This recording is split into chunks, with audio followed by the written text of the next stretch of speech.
ஓம் நமோ பகவதே வாசுதேவாய. ஓம் நமோ பகவதே வாசுதேவாய. ஓம் நமோ பகவதே வாசுதேவாய. பகவத்கீதை உண்மை உருவில் அத்தியாயம் 2, கீதையின் உட்பொருள் சுருக்கம், பதம் 23. நைனம் சிந்தந்தி சஸ்திராணி நைனம் தகதி பாவகः ந சைனம் க்லேதயந்த்யாபோ ந சோஷயதி மாருதः. வார்த்தைக்கு வார்த்தை தமிழ் அர்த்தம்: ந என்றும் இல்லை, ஏனம் இந்த ஆத்மாவுக்கு, சிந்தந்தி துண்டுகளாக வெட்டுதல், சஸ்திராணி ஆயுதங்கள், ந என்றுமில்லை, ஏனம் இந்த ஆத்மாவை, தகதி எரித்தல், பாவகः நெருப்பு, ந என்றுமில்லை, ச மற்றும், ஏனம் இந்த ஆத்மாவுக்கு, க்லேதயந்தி ஈரமாகுதல், ஆபக நீர், ந என்றுமில்லை, சோஷயதி உலர்தல், மாருதக வீசும் காற்று. மொழிபெயர்ப்பு மற்றும் பொருளுரை வழங்கியவர் தெய்வத்திரு ஆசா பக்திவேதாந்த சுவாமி ஸ்ரீல பிரபுபாதர். மொழிபெயர்ப்பு: ஆத்மா எந்த ஆயுதத்தாலும் துண்டிக்கப்பட முடியாததும், நெருப்பால் எரிக்கப்பட முடியாததும், நீரால் நனைக்கப்பட முடியாததும், வீசும் காற்றால் உலர்த்தப்பட முடியாததும் ஆகும். பொருளுரை: வாள் நெருப்பு ஆயுதம், மலை ஆயுதம், புயல் ஆயுதம் போன்ற பலதரப்பட்ட ஆயுதங்களாலும் ஆத்மாவை கொல்ல முடியாது. நவீன காலத்தில் உபயோகப்படுத்தப்படும் நெருப்பு ஆயுதங்களைத் தவிர நிலம், நீர், காற்று, ஆகாயம் மற்றும் பலவற்றினால் உருவாக்கப்பட்ட ஆயுதங்கள் அக்காலத்தில் இருந்தனவென்று தெரிகிறது. நவீன யுகத்தின் அணு ஆயுதங்களும் நெருப்பு ஆயுதங்களாக இனம் பிரிக்கப்படுகின்றன. ஆனால் முந்தைய காலகட்டத்தில் பௌதிக இயற்கையின் பஞ்சபூதங்களின் அனைத்து பொருட்களை கொண்டும் ஆயுதங்கள் தயாரிக்கப்பட்டன. நெருப்பு ஆயுதங்கள் நீர் ஆயுதங்களால் எதிர்க்கப்பட்டன. இவற்றை நவீன விஞ்ஞானம் அறியாது. புயல் ஆயுதங்களை பற்றிய அறிவும் நவீன விஞ்ஞானிகளுக்கு கிடையாது. அத்தகு எல்லா ஆயுதங்களைக் கொண்டும் எந்த விஞ்ஞான கருவிகளின் மூலமாகவும் ஆத்மாவை துண்டுகளாக வெட்டவோ அழிக்கவோ முடியாது. தனிப்பட்ட ஆத்மா அறியாமையினால் உருவானது என்றும், அதன் பின்னர் மாயையின் சக்தியால் கவரப்பட்டது என்றும் கூறக்கூடிய மாயாவாதியினால் அது எவ்வாறு என்பதை விளக்க முடியாது.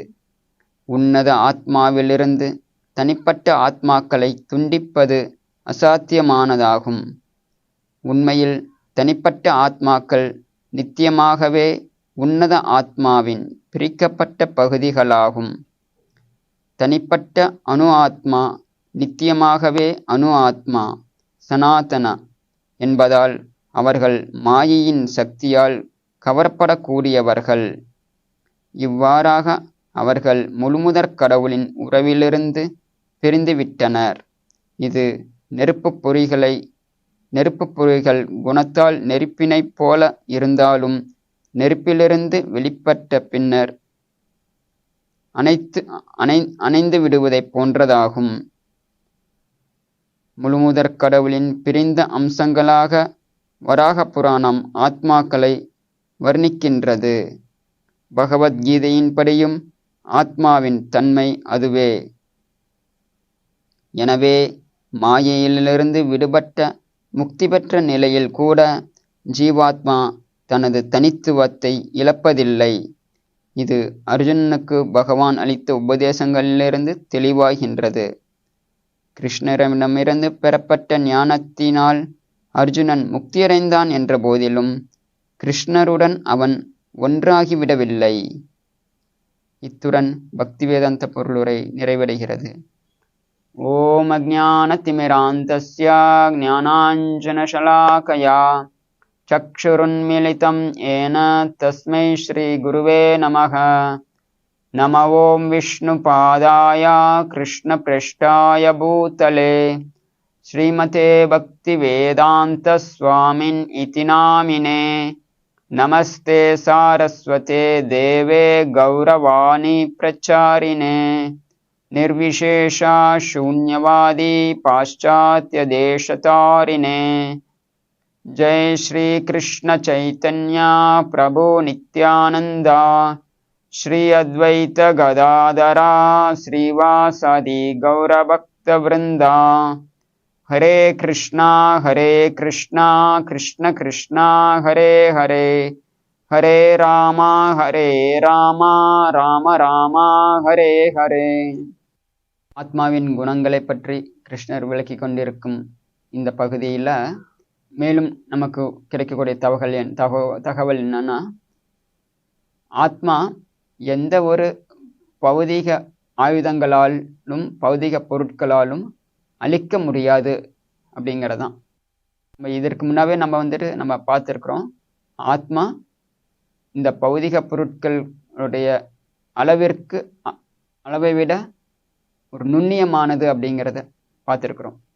வேதங்கள் என்ன சொல்லப்பட்டிருக்குதுன்னா, ஒரு ஆத்மாவின் அளவு எப்படி இருக்குது அப்படிங்கிறத கணக்கிடுறதுக்காக என்ன சொல்லப்பட்டிருக்குதுன்னா, ஒரு முடியுடைய நுண்பகுதியை 100 துண்டுகளாக பிரிக்கப்பட்டு பிறகு அந்த ஒவ்வொரு பகுதியும் 100 துண்டுகளாக பிரிக்கப்பட்டோம் அப்படின்னா அதனுடைய அளவு எந்த அளவுக்கு இருக்குமோ அதுதான் ஒரு ஆத்மாவினுடைய அளவு அப்படிங்கிறத நம்மளுடைய அனுபவத்துக்கு நம்ம தெரிந்து கொள்ள வேண்டும் அப்படிங்கிறத சொல்லப்பட்டிருக்குது.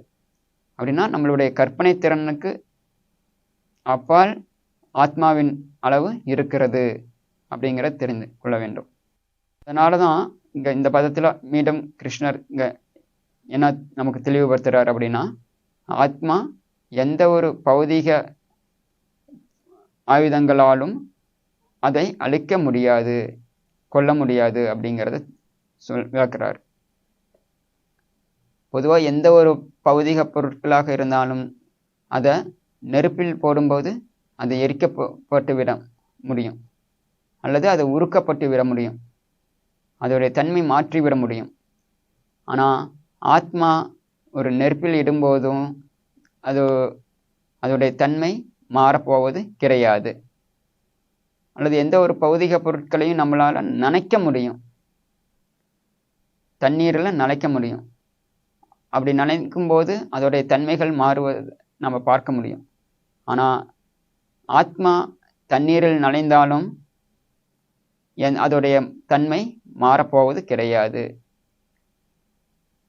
மேலும் எந்த ஒரு பௌதிக பொருட்களையும் காற்றால் உலர்த்தப்படும் போது அதோடைய தன்மையை மாறக்கூடியது. ஆனால் ஆத்மா இதற்கு அப்பாற்பட்ட ஒன்று. பௌதிக பொருட்கள் எப்படி தண்ணீரில் காற்றால் உலர்த்தப்பட முடியுமோ அந்த குணம் ஆத்மாவிற்கு கிடையாது. ஆத்மா எப்பவுமே காற்றால் அழிக்கப்படவும் முடியாது. இதுபோல நம்ம ஆத்மா பௌதிக உலக குணங்களுக்கு அப்பாற்பட்ட ஒன்று அப்படிங்கிறத நம்ம தெரிந்து கொள்ள வேண்டும். அதனால தான் வேத இலக்கியங்களில் மேலும் என்ன சொல்லப்பட்டிருக்குதுன்னா, சூரியனுடைய கோளிலும் ஆத்மா இருக்கின்றது அப்படிங்கிறது. இந்த பௌதீக இந்த பூலோகத்தில் நம்மளுடைய உடலானது முக்கியமாக நிலம் அப்படிங்கிற பொருளை மையமாக அதிகமாக கொண்ட உடலாக நம்ம இந்த பௌதீக உலகில் நம்ம பெற்றிருக்கிறோம். சூரியனுடைய கோளில், அதாவது சூரிய மண்டலத்தில் நெருப்பு அப்படிங்கிற பௌதிக பொருட்களால் அங்கே இருக்கக்கூடிய உயிரினங்கள், ஜீவாத்மாக்கள் பெறப்பட்டு இருக்கின்றன. இது நம்ம நவீன விஞ்ஞானத்துடைய அடிப்படையில் நம்ம கற்பனை செய்ய முடியாது. ஏன்னா நவீன விஞ்ஞானத்தில் என்னன்னா, எந்த ஒரு பொருளும் பிரிக்கப்பட்டு விட்டுனா அப்படின்னா அதோடைய தன்மை மாறி போய்விட்டது அப்படின்னு அர்த்தம். அதனால சூரியனுடைய வெப்பத்தில் வந்துட்டு எந்த ஒரு பௌதிக பொருட்களும் சூரியனை நெருங்க அந்த வெப்பம் தாங்க முடியாம அதோடைய தன்மை மாறிவிடும். அப்படிங்கிறதுனால அங்க எந்த ஒரு ஜீவாத்மாக்களும் வாழ்வதற்கு வாய்ப்பில்லை அப்படிங்கிறத அவங்க முடிவு செய்து கொள்றாங்க. ஆனா வேதங்களின் அடிப்படையில் நம்ம பார்க்கும்போது நம்ம எல்லா சூரியனுடைய கோள்கள் அது மட்டுமல்ல எல்லா கோள்களிலும் ஆத்மா இருக்கக்கூடிய வாழக்கூடிய ஒரு வசதி இருக்கின்றன. இதை நம்ம தெரிந்து கொள்ள வேண்டும். அதாவது இந்த பௌதிக உலகத்துல இந்த பிரபஞ்சத்துல நம்ம இரவு நேரத்துல பார்க்கும்போது எண்ணற்ற கோள்கள் நம்ம பார்க்க முடியும். இந்த எல்லா கோள்களிலும் ஆத்மா ஜீவாத்மாக்கள் தங்கி இருக்கின்றன. இதை நம்ம தெரிந்து கொள்ள வேண்டும். ஆனா அந்த ஜீவாத்மாக்கள் பெறப்பட்ட உடல் அதோட கலந்து விடுவது கிடையாது. ஆத்மா நம்மளுடைய ஆடை இந்த உடலை மூடப்பட்டு தான் இருக்குது. இந்த ஆடையோட இந்த உடல் இந்த ஆடை உடலோட ஒன்றி விடவில்லை. அதுபோல இந்த பௌதிக உடல் ஆத்மாவை மூடிதான் இருக்கிறது. ஒன்று ஸ்தூல உடலாக மூடி இருக்குது, இன்னொன்று ஒரு சூக்ஷ்ம உடலாக மூடி இருக்குது. இந்த உடல் ஆத்மாவோட ஒன்றாகி விடவில்லை, அல்லது ஆத்மா இந்த உடலோட சேர்ந்து கலந்து விடவில்லை. அது தனித்தன்மையை அது பெற்றிருக்கின்றன. மேலும் ஒரு சில தத்துவ ஞானிகள் நினைப்பது உண்டு, என்னன்னா இந்த ஆத்மாவானது பரம்பொருளோட ஒரு ஒன்றாக வீரக்கூடிய ஒரு தன்மையை பெற்றிருக்கிறது அப்படின்னு. அப்படியும் கிடையாது. ஆத்மா எப்பவுமே ஆத்மாதான், தனிப்பட்ட பிரிக்கப்பட்ட ஆத்மா தான் ஜீவாத்மா அப்படின்னு சொல்லக்கூடியது, பிரிக்கப்பட்ட ஆத்மா. பரமாத்மா எப்பவுமே பரமாத்மாவாக தான் இருக்கிறார், பரம்பொருளாக தான் இருக்கிறார். அந்த பரம்பொருள் தான் கிருஷ்ணர். ஆக நம்ம கிருஷ்ணரோட நம்ம என்னைக்கும் ஒரு ஒன்றிவிட முடியாது.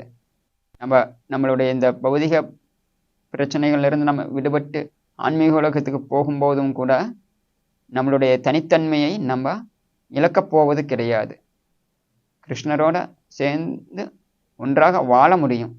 இதற்கு ஒரு உதாரணம் என்ன கொடுக்கலாம் அப்படின்னா, ஒரு மரத்துல ஒரு பறவை, ஒரு பச்சை கலர்ல நிறத்துல ஒரு பறவை போய் உட்காருது அப்படின்னா, மரமாக தான் இருக்குது, பறவை பறவையாக தான் இருக்குது. பறவை அங்கே போய் உட்கார்ந்து இருக்கிறதுனால மரமும் பறவையும் ஒன்றாகிவிடும் இது கிடையாது. அதுபோல ஆத்மா பரமாத்மா எப்பவுமே தனித்தனி நபர்கள் தான். இரண்டு பேரும் ஒன்றாகி விடக்கூடிய அந்த சூழ்நிலை எப்பவும் உருவாக போவது கிடையாது. இந்த பரம்பொருள் அப்படிங்கிறத வேதங்கள்ல 3 நிலைகள்ல உணர முடியும் அப்படிங்கிறது சொல்லப்பட்டிருக்குது. என்ன அப்படின்னா, எங்கும் நிறைந்துள்ள ஒரு பிரம்மனாக உணர முடியும். 2வது நிலையில, இது முதல் நிலை, அதாவது பிரம்மனாக உணர்தல் அப்படிங்கிறது முதல் நிலை. 2வது நிலையானது என்னன்னா, இந்த பரம்பொருள் எல்லா இடத்திலும் நிரம்பி இருக்கிறது. அது மட்டுமல்லாம பரம்பொருள் எல்லாத்துடைய இதயத்திலும் பரமாத்மாக வீற்றிருக்கிறார் அப்படிங்கிற நிலை. இந்த நிலையை உணர்வது 2வது நிலை, பரமாத்மாவை உணர்ந்த நிலை. இறுதியான நிலை அப்படிங்கிறது என்ன அப்படின்னா, பரம்பொருள் எல்லா இடத்துலையும் ஒரு அருவ பிரம்மனாக பரவி இருக்கிறார். அவர் எல்லார் ஜீவாத்மாக்களின் உடலிலும் ஒரு பரமாத்மாக வீற்றிருக்கிறார். ஜீவாத்மாக்களின் உடலில் மட்டும் கிடையாது, ஒவ்வொரு அணுவிலும் அவர் பரமாத்மாக வீற்றிருக்கிறார். அது மட்டுமல்லாம அவர் ஒரு தனிப்பட்ட ஒரு நபராகவும் ஆன்மீக உலகத்துல செயல்பட்டு கொண்டிருக்கிறார் அப்படிங்கிறது உணர்றது தான் இறுதியான நிலை. இதுதான் பகவானை உணர்ந்த நிலை அப்படின்னு சொல்லப்படக்கூடிய நிலை. பக்தி யோகத்தை பின்பற்றுவதன் மூலமாக பகவானின் புனித நாமங்களை உச்சரிப்பதன் மூலமாக நம்ம இறுதியான நிலையை நம்மளால் உணர முடியும். ஒரு பக்தனுக்கும் ஒரு பகவானுக்கும் உண்டான பிரேம அன்பினை இந்த நாமத்தின் மூலமாக, நாமத்தை உச்சரிப்பதன் மூலமாக நம்மளால் அறிய முடியும் அப்படிங்கிறத நம்ம புரிந்து கொள்ள வேண்டும். பரமாத்மா பிரம்மன் இதை உணர்வது அப்படிங்கிறது என்னன்னா, யாரால உணர முடியும் அப்படின்னா, பிரம்மவாதிகள், யோகிகள், ஞானிகள், இவங்களால உணர முடியும். ஞானியால இந்த பரம்பொருள் எங்கும் பரவி இருக்கக்கூடிய ஒரு பிரம்மன் அப்படிங்கிறதையும், ஒரு யோகியால பரம்பொருள் எங்கும் பரவி இருக்கிறார், எல்லாத்துடைய இதயத்திலும் வீற்றிருக்கிறார் அப்படிங்கிறதையும் புரிந்து கொள்ள முடியும். இதற்கும் ஒரு எடுத்துக்காட்டு நம்ம சொல்லலாம். எப்படின்னா, ஒரு தூரத்திலிருந்து பார்க்கும்போது, ஒரு மலையை நம்ம பார்க்கும்போது, மலையானது எந்த ஒரு ஒரு மேக கூட்டங்கள் போல அது தெரியப்படும். அதில் எந்த ஒரு வித்தியாசமும் இல்லாமல் ஒரு ஒரு கருப்பு கலரில் இருக்கிறத நம்மளால் அனுபவிக்க முடியும். இதுவே இந்த மலையை நம்ம கொஞ்சம் நெருங்க நெருங்க அங்கே பசுமையை நம்ம பார்க்க முடியும். மரங்கள்லாம் இருக்கின்றன அப்படிங்கிறத நம்மளை தெரிந்து கொள்ள முடியும். அதற்குண்டான வடிவம் ஓரளவுக்கு நம்மளால் புரிந்து கொள்ள முடியும். இதுவே இன்னும் நெருங்க நெருங்கி நம்ம மலைக்கே நம்ம போய் சேர்ந்தோம் அப்படின்னா, அங்கே மரங்கள் மட்டுமல்ல, எண்ணற்ற மிருகங்கள், பறவைகள், மனிதர்கள் இங்கெல்லாம் அங்கே வசிக்கிறாங்க அப்படிங்கிறத நம்மளால் புரிந்து கொள்ள முடியும், அனுபவிக்க முடியும். அதுபோல் பரம்பொருள் அப்படிங்கிறது 3 நிலைகளில் நம்மளால் உணர முடியும் அப்படிங்கிறது வேதங்களாக சொல்லப்பட்டிருக்கிறது. முதல் நிலையானது எப்படி தூரத்திலிருந்து ஒரு மலையை பார்க்கும்போது மேகக்கூட்டங்களாக நம்ம அதை எண்ணிக்கொள்கிறோமோ, அதுபோல் ஒரு முதல் நிலை அப்படிங்கிறது என்னன்னா, எங்கும் பரம்பொருளானது எங்கும் நிறைந்துள்ள ஒரு பிரம்மன். எப்படி சூரியனுடைய கதிர்கள் வந்துட்டு எல்லா இடத்துலையும் பரவி இருக்கிறதோ, அதுபோல் பரம்பொருளுடைய அதாவது பகவானுடைய உடல் துகளிலிருந்து வெளிவரக்கூடிய அந்த ஒளிக்கதிர் பிரம்மன் அப்படிங்கிறது அப்படின்னு சொல்லப்படுது. ஸோ அதே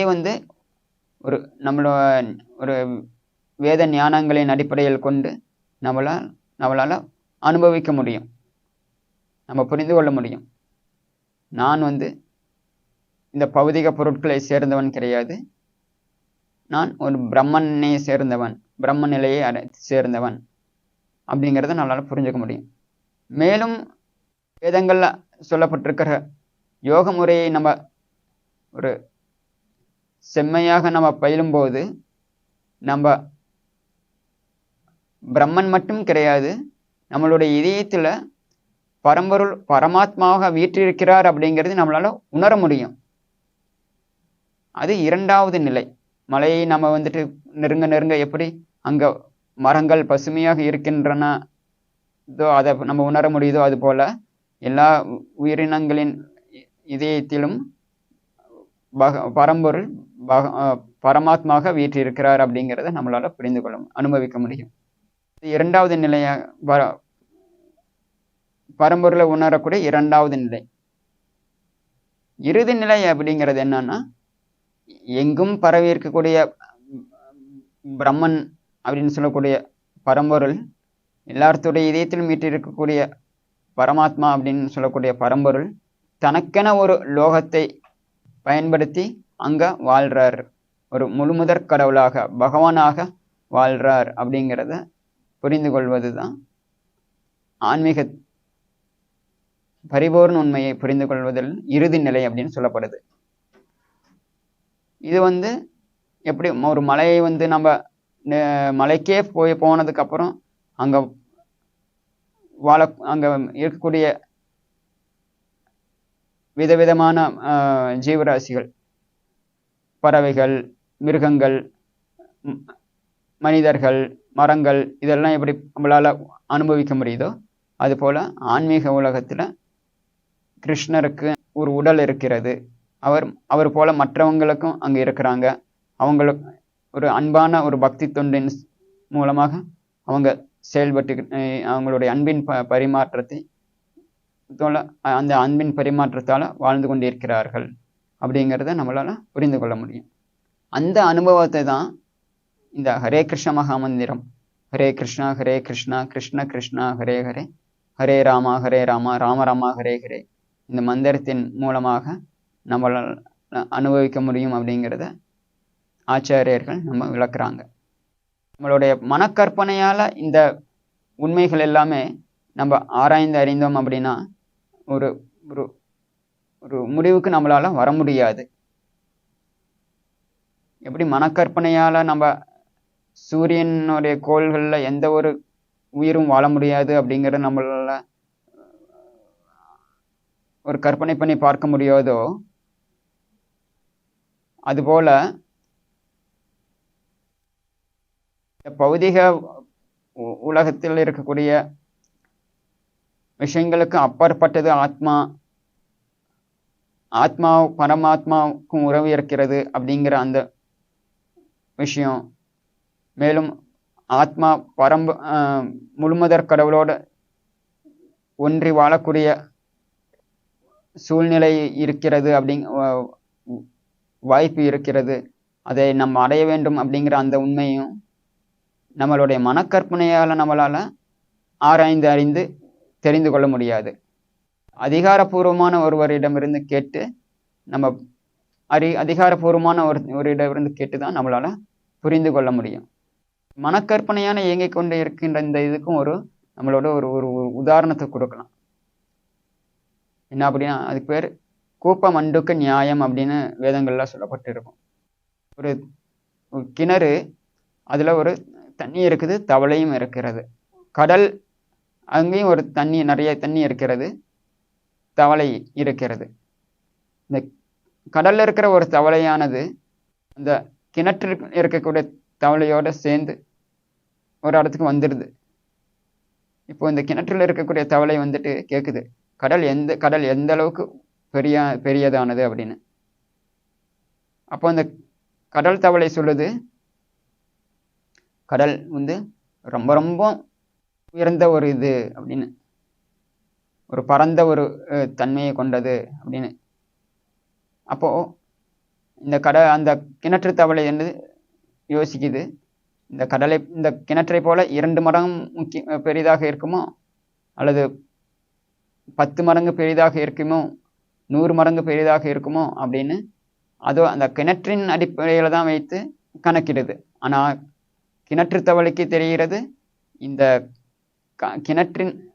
கடல் தவளைக்கு தெரிகிறது, இந்த கிணற்றின் அளவில் நம்ம கணக்கிட முடியாது அப்படிங்கிறது. அதுபோல நம்மளுடைய மனக்கற்பனைகளின் மூலமாக ஒரு சில உண்மைகளை நம்மளால புரிந்து கொள்ள முடியாது அப்படிங்கிறத நம்ம தெரிந்து கொள்ளணும். அதனால ஒரு உண்மை அதற்கப்பால் இல்லை அப்படிங்கிறதும் நம்மளால அது முடிவுக்கு வந்துடக்கூடாது. அதிகாரப்பூர்வமான ஒரு நபரிடம் இருந்து கேட்டு நம்ம தெரிந்து கொள்ள மூலமாக நம்ம உண்மையை பரிபூர்ணமாக ஏற்றுக்கொள்ள முடியும். பரிபூர்ண உண்மையை நம்ம முழு மனதாக நாம் ஏற்றுக்கொள்ள முடியும்.